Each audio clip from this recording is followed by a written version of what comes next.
The biggest PvP grind warfare update is about to come to Star Citizen. Look, you think about Star Citizen and you think massive crazy starships. However, the ground PvP combat is certainly something to write home about with this game.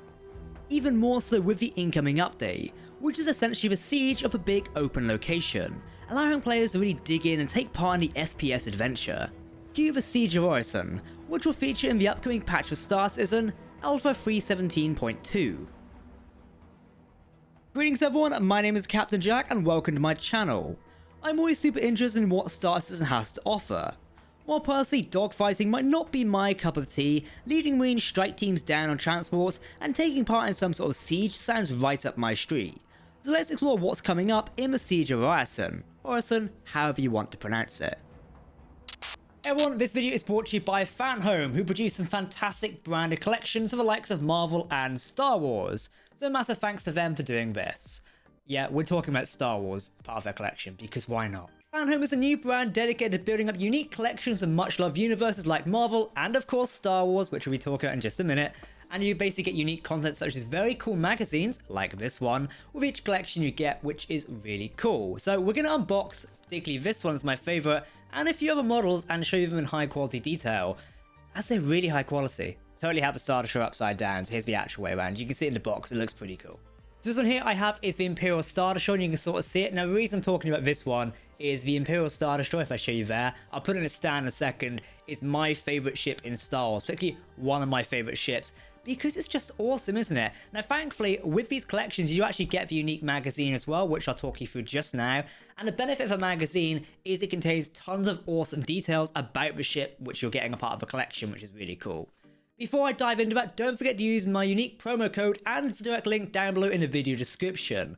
Fun little fact, by the way, those who actually sign up before 31st of July, 2022 obviously, can get a unique celebration gift to actually kickstart their collection via FanHome. And this is to celebrate the FanHome launch, fans can currently get their hands on a Starkiller base model. We all remember Starkiller base from Star Wars Episode 7, The Force Awakens. It was basically the bigger Death Star, as Han Solo put it. This is the First Order's dreaded super killer weapon. Okay, we can now see the ISDs on its stand here, and it looks really cool sort of design like that.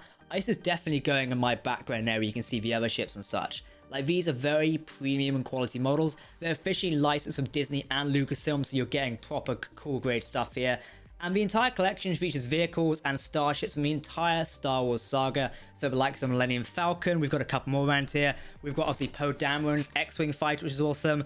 We've also got the actual Millennium Falcon. I'm in the process of unboxing all of these. But you know me, I'm an Imperial person. I had to get both my Imperial ships out first because they look awesome. They are very high quality finish and they look really cool. You can see the details on the Star Destroyer, such as the turbo laser turrets, the bridge design, and all the underlings of the shield bits and such, and the life support. They look really cool. We've all spent time battling with Star Destroyer in Star Wars at some point or watching on our screens. I personally, that first moment in episode 5 when all of the Star Destroyers are there surrounding Death Squadron, it was awesome. So don't forget to head over to the landing page of FanHome, and a massive thank you to them for sponsoring this video. The links are down below in the video description and in the pinned comment section as well. Don't forget about early bird promotion for Starkiller base. I personally want that, so you guys are going to want it as well. Head over there, and don't forget these do come with some high quality magazines here. Now the Star Destroyer one actually contains content about the other Star Destroyers in Star Wars as well, such as the Venator, the Resurgent, and even the Zeiston class of episode 9. It is really cool. Definitely recommend picking this up, and you get a read of it. Alright everyone, enjoy the rest of the video. So, the Siege of Orison is essentially a dynamic event. These events take place in Star Citizen all the time, however never to the scale of what's about to happen in the upcoming patch. It would seem a criminal group, Ninetails, has decided to set up shop and attack Orison, perhaps due to the way people pronounce the name of the damn place. Who knows? Orison, however you want to pronounce it. You let me know what you think. Introduced in the new expansion of the Orison planet, the landing zones see the battle take place across it. Players will need to navigate around these platforms via shuttles. Keep that in mind, it'll be sort of relevant when I explain in a minute. These actually do work like elevators in the game, so you might fall out of them, or maybe not. Let's hope so you don't anyway. Now, so you actually do need to remember to actually call these shuttles to take you to the next platform and tell them where to go. This is a big feature some people might be confused a little bit with. They're not your normal type of shuttle transport or a train style transport in the game.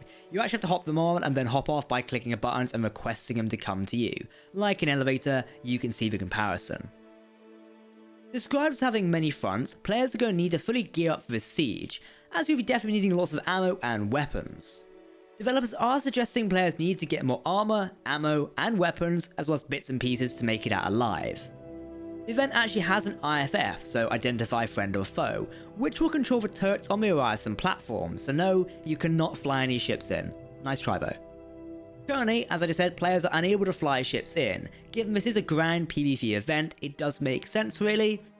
Thankfully for all of us who are blind, the developers have put signs around guiding players where they need to go. This also builds into the shuttles I spoke about earlier. Quickly touching on the mission brief for the Siege of Orison, it basically informs that Ninetails has seized control of several commercial platforms near the actual Orison landing zone. They've done it via using the IFI tags and taken over restricted airspace and surrounding platforms. Currently, only Ninetails affiliated ships can gain access to the area. As such, this has stopped Crusader Security's initial attempts at retaking the platform. Now, the players like us come into the fray when Crusader has requested the Civilian Defense Force, the CDF, to assist in shutting down the inverter and eliminating all hostile presence. Couple of bits of additional information here which some of you might want to know. There are storage lockers contained on the platform. You're heavily advised to check these out as you're playing the siege.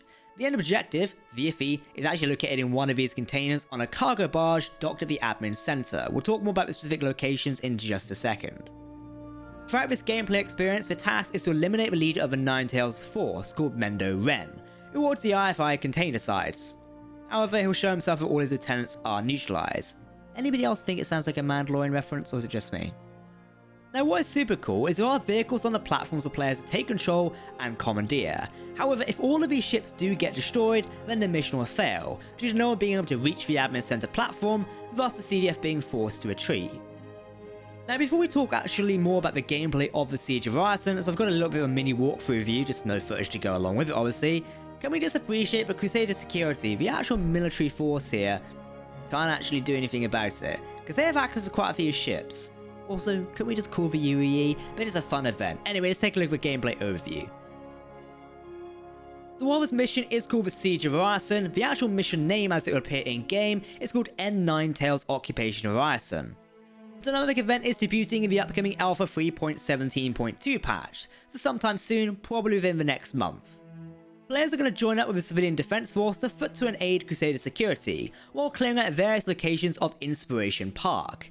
This is actually on the outskirts of Orison, so it won't affect normal players trying to go to the landing zone. You're not going to get blown up. Well, you might, you just won't get blown up by the event, hopefully. Stage 1 does see players venture to the mission area. You'll do this to go to the Cloud View Center on Orison, and from there head to the Crusader Industries showroom, located on the same platform island as the Green Circle Hospital. Upon arrival at the Green Circle Hospital, you're going to need to go straight up to the rooftop.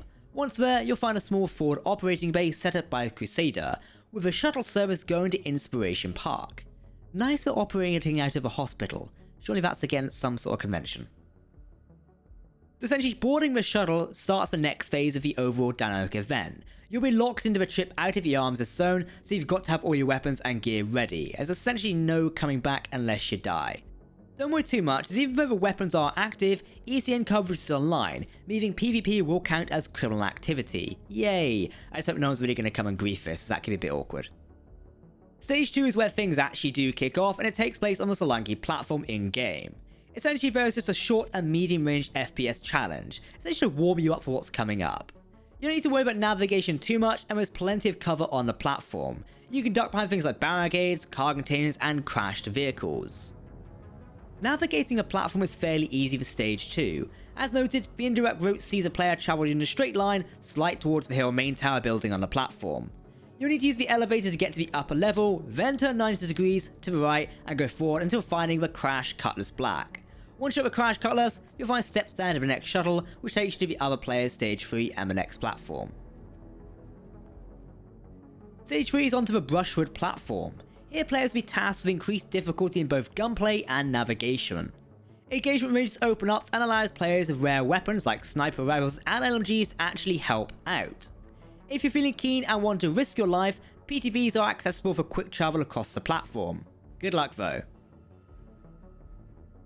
Now you'll be wondering about the direct route for this. It takes the player in a clockwise horseshoe shape, descending from rooftop to an upper level with lots of groundwork designs, such as vegetation, an elevated dining location, and rocks of course. What is really cool is the bridge that can be used to get around. These are essentially a bit difficult to get across, that's kind of why they're cool. Sniper cover is recommended, else you're basically walking into a shooting gallery. Don't expect to come out alive, you most likely won't win. On the far side of a third island, you'll be able to find the next shuttle, which will take you to the next platform, Heartmoor.